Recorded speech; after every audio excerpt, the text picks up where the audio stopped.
S'il n'y avait que moi, je ne serais jamais parti. Je serais resté tranquillement à la maison, car c'est là qu'on est le mieux. Oh, vivre en Égypte, c'était pas très agréable, et on ne peut pas dire que j'étais heureux.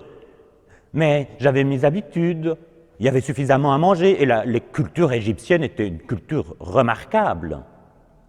Mais mes petits-fils ont tellement insisté que j'ai fini par partir aussi. Oh, il y avait du monde, une de ces foules, et ça parlait, et ça se dépêchait dans tous les sens. Il fallait se presser car on avait peur que les Égyptiens, qui nous avaient laissé partir, changent d'avis. Et on avait plein de choses à faire.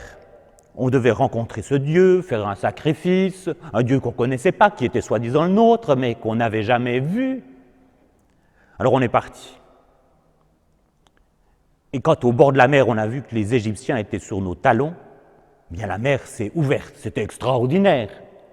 Mais là encore, il fallait se dépêcher.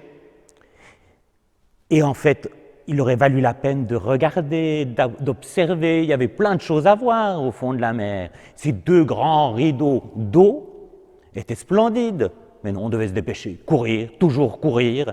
Et à mon âge, c'est pas si facile. Alors on me prenait par les bras, on me faisait marcher toujours plus vite. C'était pas agréable, mais on y est arrivé.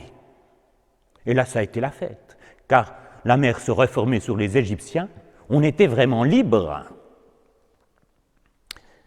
On a dansé, on a chanté, mais moi je savais bien que ça n'allait pas durer.